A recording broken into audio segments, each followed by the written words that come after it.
Saya sebenarnya tidak benar-benar memahami betapa seriusnya situasi ini sampai mungkin beberapa minggu kemudian, dan saat itulah saya menyadari bahwa dia tidak akan kembali. Lebih banyak sisa manusia ditemukan di Tennessee, kemungkinan terkait ibu hilang dan putrinya yang berusia 2 tahun. Dengan penyelidikan yang meluas, keluarga Jennifer dan Adriana Wicks meminta polisi fokus pada perkembangan baru ini.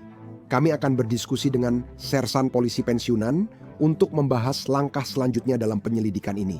Bagaimana detektif bisa mengaitkan semua ini ke kasus yang menghantui komunitas dan keluarga selama lebih dari 20 tahun. Selamat datang di Sidebar dari Law and Crime. Saya Jesse Weber. Pada 25 Maret 2004, Joey Benton melaporkan kepada Deputi Robertson County, Tennessee, bahwa pacarnya Jennifer Wicks, 21, dan putrinya Adriana, 2, hilang. Dia mengaku terakhir melihat mereka masuk sedan putih di pom bensin Cross Plains, lalu tak pernah terlihat lagi. Sekarang, keluarga Wicks tidak pernah percaya dengan gagasan bahwa Wicks begitu saja masuk ke dalam kendaraan acak, meninggalkan perlengkapan penting seperti popok dan kursi mobil, serta meninggalkan keluarga dan kehidupannya. Namun, anggota keluarga, mereka selalu curiga, dan sepertinya selalu curiga terhadap Benton dengan mengatakan bahwa dia dan Jennifer sering bertengkar. Ibu Jennifer mengatakan bahwa terakhir kali dia mendengar kabar dari putrinya adalah melalui panggilan telepon dari rumah Benton. Dia bilang Jennifer kesal setelah bertengkar hebat dengan Benton dan orang tuanya. Adriana yang berusia 2 tahun terdengar menangis di latar belakang. Dan Jennifer seharusnya menelepon ibunya kembali nanti, menunggu kabar terbaru. Telepon tak pernah datang. Sejak itu, Tennessee Bureau of Investigation Bureau, Investigasi Tennessee, dan kantor Sheriff Robertson County menangani kasus ini. Penegak hukum dan keluarga telah membentuk tim pencari serta memasang selebaran bergambar Jennifer dan Adriana. Pencarian dilakukan di properti Benton, namun tidak ada tersangka. Kasus ini pun menjadi dingin. Pada tahun 2013, kasus Wicks diklasifikasikan ulang sebagai kasus pembunuhan menurut Tennessean. Tapi masalahnya adalah bukti yang terkait dengan kasus ini sangat sedikit, tidak banyak bukti. Casey Robinson, ini adalah adik perempuan Jennifer, ini adalah tantenya Adriana. Dia sudah berusaha keras untuk menyebarkan kisah mereka selama bertahun-tahun. Dia sudah mengikuti kasus ini begitu lama. Dia sudah memulai podcast sendiri untuk memahami apa yang terjadi. Sekarang saya mendapat kesempatan untuk berbicara dengan Casey, bertemu dengannya di CrimeCon tahun lalu di Denver. Setelah itu, saya mewawancarainya dan memberi perhatian pada kisah ini untuk penonton Sidebar, lalu membuat episode Sidebar bersamanya awal Oktober untuk mengetahui lebih banyak tentang hilangnya Jennifer dan Adriana serta apa yang terjadi dalam kehidupan mereka sebelum mereka menghilang. Apa hal pertama yang terlintas di pikiran Anda ketika Anda memikirkan Jennifer dan ketika Anda memikirkan Adriana kecil? Hal pertama yang terpikir oleh saya hanyalah patah hati.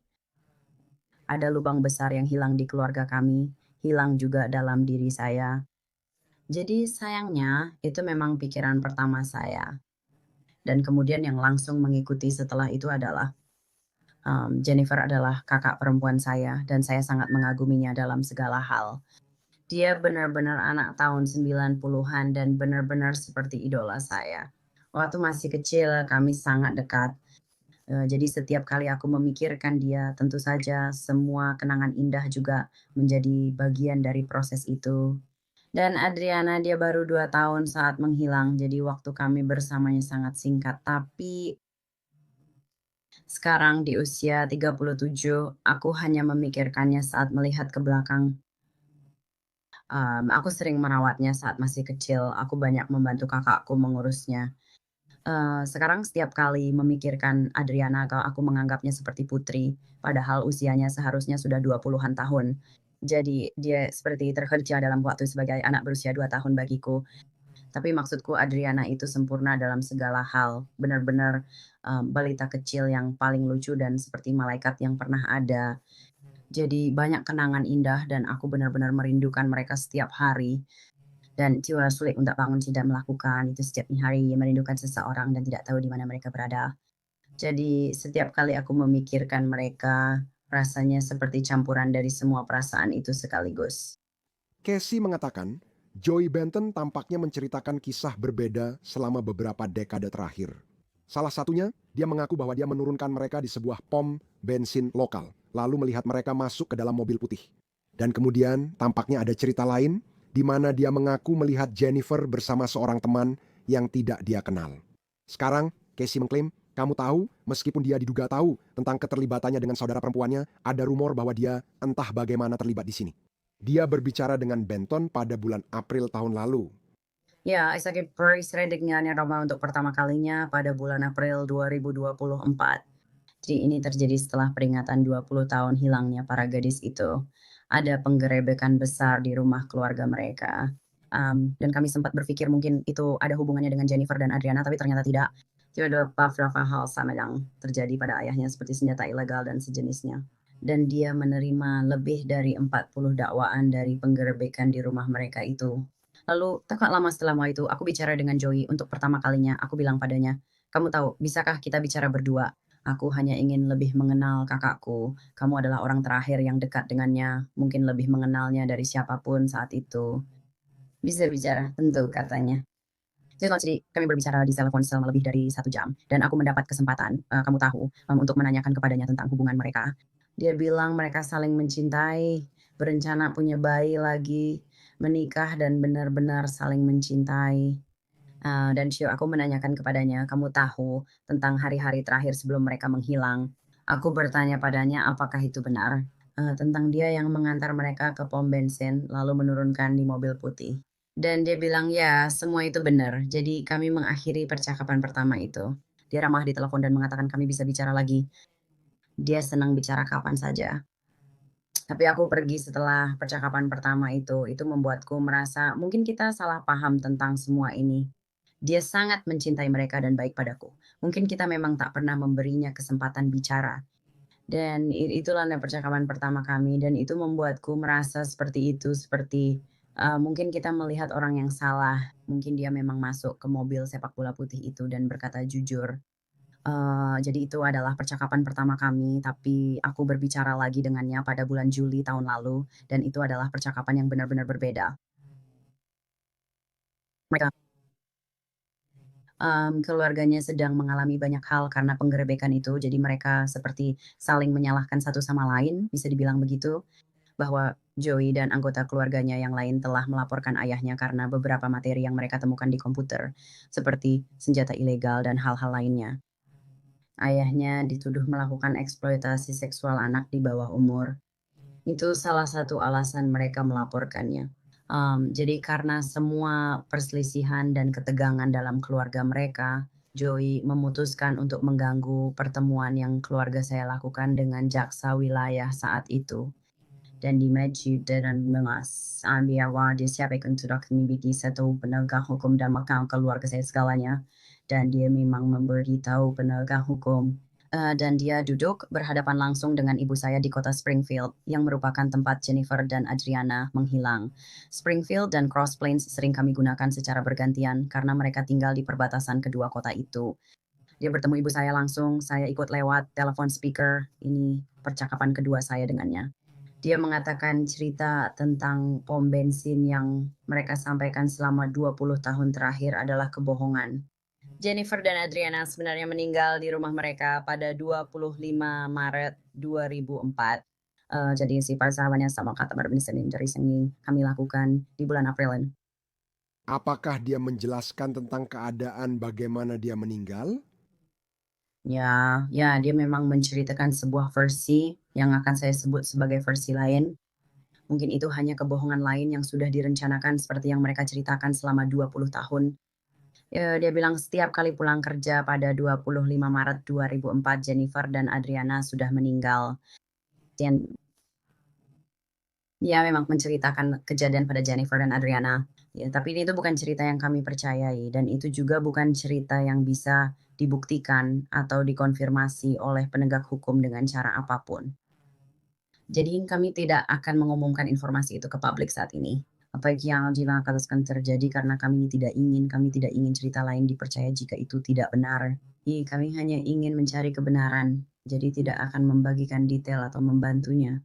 Tapi dia juga memberikan lokasi jenazah Jennifer dan Adriana yang bukan merupakan properti keluarganya. Dia memberikan lokasi di Robertson County. Dan dia memang mengakui menjadi salah satu orang yang bertanggung jawab membuang jenazah mereka dan tidak melaporkan kematian mereka. Tapi lokasi yang dia berikan sudah diperiksa oleh penegak hukum. Mereka sudah mencari berkali-kali dan jenazah Jennifer serta Adriana tidak ditemukan. Jadi tidak ada keberhasilan menemukan mereka dari situ. Saya tidak tahu apakah itu lokasi yang salah. Kalau dia mencoba, kamu tahu, mengalihkan dan mengirim mereka ke tempat lain, saya tidak yakin. Sekarang kita harus membicarakan yang terbaru. Kita akan membicarakan perkembangan terbaru dalam penyelidikan, termasuk apa yang baru saja ditemukan. Itu bisa mengubah arah cerita dan langkah detektif selanjutnya. Saya ingin mengundang Sersan Polisi Purnawirawan Troy Hillman. Terima kasih atas waktunya, Troy. Anda tahu, ada banyak mitos seputar kasus orang hilang dan penegakan hukum serta bagaimana cara kerjanya. Dan saya rasa selalu ada spekulasi bahwa kasus seperti ini sering diabaikan, mereka melupakannya. Apa pendapat Anda tentang kasus dingin dan bagaimana polisi memprioritaskan atau tetap mengikuti kasus-kasus tersebut?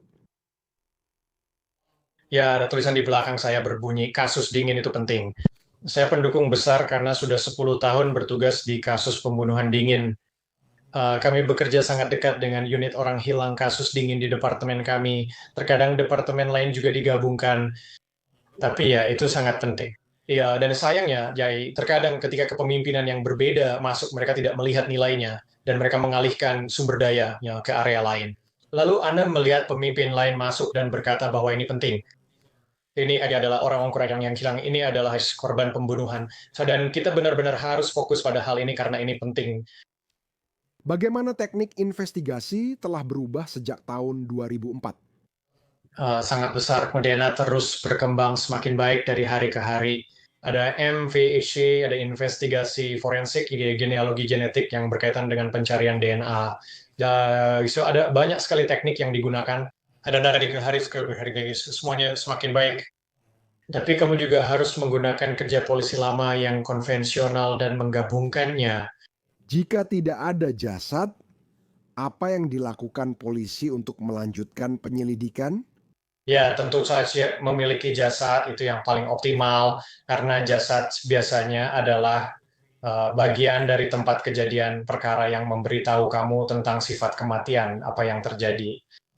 Dan kemudian jika kamu membutuhkan tempat kejadian perkara tempat fisik di mana kematian itu terjadi, tanpa kedenya ada perjuangan yang sangat berat. Itu tidak berarti kasusnya tidak bisa dipecahkan, itu tidak berarti kebenarannya tidak akan terungkap, tapi memang ini adalah penyelidikan yang sangat-sangat sulit. Apakah kamu terkejut karena belum ada lebih banyak informasi, belum ada lebih banyak jawaban dalam kasus ini saat ini? Meskipun begitu, saya akan memberitahu kamu bahwa kita akan membahas perkembangan terbaru dari kasus ini. Tapi apakah kamu terkejut, mungkin sampai saat ini, bahwa belum ada jawaban? Tidak, kami pernah mengalami penyelidikan seperti ini. Ya, orang-orang berusaha menutupi jejak dan menyembunyikan bisnis informasi, berharap masalahnya hilang sendiri. Keluarga Anda sangat gigih dan itu patut diacungi jempol. Ini memang sudah dilema sebuah soal asden dari fish plan salah dengan saya semua. Dan saya yakin pasti salah kepuas bekerja sebaik mungkin. So, saya tidak pernah kenal mereka ini, tapi saya yakin mereka juga punya keluarga dan memperlakukan kasus ini seperti keluarga sendiri. Menjadi ya, ini memang kasus yang sangat sulit. Ada begitu banyak lika-liku yang saya ketahui, dan mungkin ada lebih banyak informasi yang belum bisa dibuka oleh pihak berwenang saat ini, karena itu bisa benar-benar membahayakan kasusnya. Jadi, menurut Tennessean, sudah ada beberapa kali pencarian di properti Benton selama bertahun-tahun, termasuk menguras sebuah kolam. Penegak hukum mengatakan kepada media bahwa Benton belum dikeluarkan dari daftar tersangka. Seperti sudah kami sampaikan, belum ada penangkapan atau perkembangan nyata, lalu kami membahas kejadian di tahun 2024. Jadi ini 20 tahun setelah Jennifer dan Adriana dilaporkan hilang. Dan penegak hukum menggerebek properti Benton. Mereka akhirnya menuntut Joseph Frank Benton Sr. dengan puluhan dakwaan. Mereka menemukan banyak senjata, bahan peledak, dan materi mengganggu. Perlu dicatat bahwa tidak ada satupun dakwaan yang secara langsung terkait dengan kasus orang hilang yang berubah menjadi kasus pembunuhan, yaitu kasus Wicks. Menurut Casey, Benton Senior menjalani sekitar 1 tahun penjara setelah beberapa dakwaan dicabut. Namun setelah dibebaskan, anehnya dia juga menghilang. Lalu, pada bulan Juli tahun ini, terjadi sebuah kejutan yang mengejutkan. Sebuah kaki manusia ditemukan di sebuah sungai kecil setempat dan tes DNA memastikan bahwa itu milik Joseph Benton Senior. Sekarang, Joseph Benton Senior dan keluarganya, mereka mungkin ada atau tidak ada kaitannya dengan kasus Jennifer dan Adriana.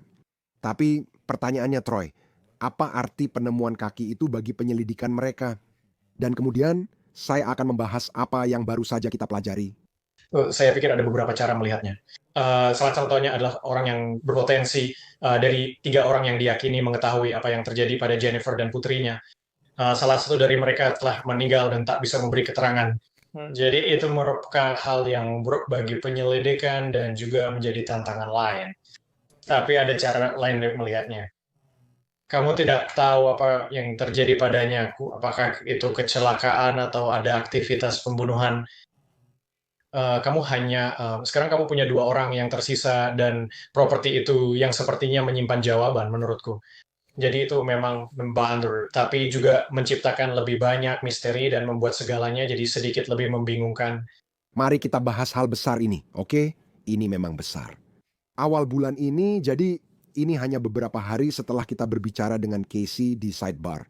Seorang anak laki-laki menemukan sebuah tengkorak di area yang sama di sungai itu. Menurut media berita Tennessee, WSMV keluarga Wicks mendengar tentang penemuan terbaru ini, lalu mereka pergi ke sana sendiri dan menemukan lebih banyak lagi sisa-sisa jenazah. Mereka mengeluarkan pernyataan ini ke WSMV dikutip siang tadi. Keluarga kami menemukan sisa-sisa manusia lagi di Springfield Greenway dekat Sulphur Fork Creek. Demi menghormati penyelidikan yang sedang berlangsung, kami tidak akan membagikan lebih banyak tentang apa yang ditemukan. Dan kami akan menyerahkan hal itu kepada para penyelidik. Seorang anak laki-laki menemukan sebuah tengkorak manusia, sesuatu yang seharusnya tidak pernah dialami oleh seorang anak. Kami memohon kepada kantor Sheriff Kabupaten Robertson untuk memberikan penjelasan kepada masyarakat terkait penemuan terbaru ini dan kasus kami yang masih berlangsung. Sisa-sisa jenazah tersebut kemungkinan adalah milik Yusuf Benton, salah satu orang terakhir yang diketahui melihat Jennifer dan Adriana sebelum mereka menghilang. Sekarang, WSMV melaporkan bahwa polisi Springfield telah mengerahkan tim penyelam bawah air dan unit anjing pelacak jenazah untuk mencari sisa-sisa jenazah lainnya selama beberapa hari. Mereka belum mengungkapkan temuan secara pasti, namun tulang-tulang itu tampaknya dikirim ke kantor pemeriksa medis untuk diuji. Dan sampai saat ini, kita akan menunggu proses identifikasi. Saya akan membacakan ini untuk Anda. Ini adalah pernyataan yang dikirim langsung ke Law and Crime. Keluarga menulis, sulit untuk mengungkapkan dengan kata-kata apa yang keluarga kami rasakan saat ini. Penemuan ini membuka luka lama dan membangkitkan banyak emosi. Kami telah menanggung lebih dari 2 dekade kesedihan dan ketidakpastian, menjalani hari-hari dengan pertanyaan tak terjawab tentang Jennifer dan Adriana. Kemungkinan sisa-sisa ini terkait Joe Benton, salah satu orang terakhir yang melihat Jennifer dan Adriana tahun 2004, sangat menakutkan dan membebani kami dengan cara yang sulit diungkapkan kata-kata. Kami mengirimkan doa kami kepada tim forensik, penegak hukum, dan semua pihak yang terlibat dalam penyelidikan yang sedang berlangsung ini. Kami berdoa untuk kebenaran, keadilan, dan penutupan, tidak hanya bagi keluarga kami, tapi juga semua yang terdampak kasus ini. Kami berterima kasih dan memohon kepada kantor Sheriff Robertson County, kantor Jaksa Distrik Yudisial ke-19, Biro Investigasi Tennessee, serta semua lembaga terkait. Harap transparan pada masyarakat. Biarkan publik mengetahui apa yang telah ditemukan, apa hasil forensik yang terungkap, dan bagaimana hal ini mungkin terkait dengan hilangnya Jennifer dan Adriana. Masyarakat berhak tahu dan menuntut pertanggungjawaban. Kepada warga Springfield dan semua pendukung keluarga kami, Jennifer dan Adriana, terima kasih atas doa, kebaikan, dan dukungan yang terus diberikan. Tetap hormati, jangan berspekulasi, dan biarkan penyelidik bekerja. Kami masih berharap suatu hari akan mendapat jawaban dan keadilan untuk Jennifer dan Adriana. Terima kasih dari hati kami kepada semua yang telah bersama kami dalam perjalanan ini. Mereka yang telah mengingat Jennifer dan Adriana, yang bertanya, yang terus berdoa, yang mencari keadilan. Kami tak akan goyah atau berhenti sampai kebenaran terungkap. Troy, seberapa besar kemungkinan para penyelidik akan membagikan informasi kepada publik? Ini sulit ya, karena sekali lagi jika mereka mengincar pelaku, mereka tidak ingin membuat pelaku ketakutan. Nah, ini memang penting ya, transparansi dan ya transparansi dengan keluarga. Tapi itu harus dipertimbangkan dengan keseluruhan proses penyelidikan. Ini memang situasi yang sulit dari segala sisi. Kamu tahu, menemukan bagian tubuh seseorang saja sudah satu hal, tapi kalau itu benar-benar kepala orang tersebut. Kita membahas orang yang sudah meninggal yang mungkin tahu jawabannya. Itu sangat menghancurkan bagi keluarganya. Ya, dan yang menarik bagi saya yang cukup menonjol adalah kamu menemukan tulangnya. Saya pikir setelah itu ada pencarian besar-besaran, tapi mereka tidak menemukan apa-apa lagi. Tapi kemudian kamu tahu, beberapa bulan setelah itu mereka menemukan tengkorak, lalu lebih banyak tulang dan sisa-sisa lainnya. Apakah semua ini itu memang sudah ada di sana dan hanya terlewatkan atau ini sukses itu yang dia letakkan oleh pelaku. Jadi kamu benar-benar tidak tahu. Masih banyak pertanyaan belum terjawab. Kesulitan dalam mencoba menentukan identitas dari sebuah tengkorak manusia. Bicarakan kepada saya tentang apa saja tantangan di sana. Ya, saya tahu mereka bisa menganalisis DNA dan catatan gigi. Nah, itu cenderung menjadi yang terbaik. Anda tahu, menggabungkan keduanya untuk mencoba mengidentifikasi seseorang secara positif. Kamu tahu, Troy, saat Casey merilis podcast Hilang di Hashtown tahun lalu, ia menyebut mulai mewawancarai ulang orang-orang terkait kasus ini dibantu produser Jules Thorpe. Dan Thorpe mengatakan kepada WZ TV, kami telah menerima banyak orang yang maju dan berkata, saya berharap bisa memberitahu apa yang saya tahu. Tapi saya terlalu takut. Sekarang Troy, jika itu benar, bagaimana pendapatmu tentang hal itu? Ya, saya berharap orang itu mau melakukan hal yang benar dan maju ke depan. Dan saya tahu di sini di Arizona kita punya saksi bisu.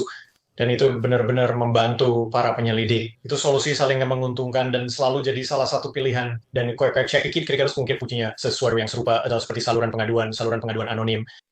Orang-orang memang perlu membersihkan hati nurani dan mengungkapkan isi hati mereka. Dan entah bagaimana, pasti ada cara untuk menyampaikan informasi itu kepada pihak berwenang tanpa harus membahayakan diri sendiri. Atau saya menimbulkan masalah besar bagi mereka. Jika Jules dan Casey telah menyampaikan informasi ini kepada penegak hukum, bisakah mereka memaksa para saksi yang tampaknya yang diduga ini untuk maju dan mengungkapkan apa yang mereka ketahui? Itu adalah desas-desus. Saya yakin penegak hukum akan mencoba mewawancarai mereka untuk melihat apakah mereka bersedia bicara. Kau tahu, mereka jelas punya hak untuk tidak berbicara. Jadi memang itu yang sulit. Semoga mereka bersedia maju, bertindak benar, dan memberitahu pihak berwenang apa yang mereka ketahui. Sudah puluhan tahun sejak Jennifer dan Adriana hilang, tapi Casey tetap berharap orang-orang menghubungi polisi dan memberitahu detail apapun dari saat itu. Sekecil apapun detailnya. Nomor telepon kantor, Sheriff Robertson County, akan ditampilkan di layar dan deskripsi episode ini. Anda juga bisa memberi informasi dengan menelepon 1-800 Tennessee Bureau of Investigation Fine. Troy, menurut pengalaman dan keahlian Anda, mengingat detail kasus ini, banyak jalur berbeda, banyak cara berbeda, kasus ini telah berjalan selama lebih dari 20 tahun. Apakah Anda yakin bahwa kita sekarang berada di posisi di mana kita akhirnya bisa mendapatkan jawaban tentang apa yang terjadi pada Jennifer dan Adriana? Ya, tentu saja. Salah satu prinsip saya adalah jangan menyerah, itulah semangat para penyelidik kasus dingin. Seperti yang saya sebutkan, Anda tidak pernah tahu siapa yang akan memberikan informasi atau apakah pelaku akan membocorkan rahasia. Bersih lagi bisa yang maju atau ingin membersihkan hati nurani, Anda memang tak pernah tahu. Anda harus terus melakukannya, sefrustrasi apapun. Tapi keluarga sudah benar-benar melakukan semuanya dengan baik. Saya sangat mengagumi mereka dan tak bisa membayangkan apa yang mereka alami. Teruslah berjuang. Saya juga bilang, teruslah berdoa dan percaya pada karma. Karma adalah sesuatu yang biasanya saya lihat selama hidup saya, biasanya akan kembali kepada orang-orang. Menurut saya itu tempat yang tepat untuk berhenti. Kita akan terus mengawasi dan melihat perkembangannya. Terima kasih banyak Troy Hillman atas waktunya. Saya sangat menghargai. Terima kasih Jesse, saya menghargainya. Dan itu saja yang bisa kami sampaikan untuk Anda saat ini di Sidebar. Semua, terima kasih banyak sudah bergabung bersama kami. Jangan lupa berlangganan di YouTube, Apple Podcast, Spotify, atau platform podcast lainnya. Ikuti saya di X atau Instagram. Saya Jesse Weber, sampai jumpa.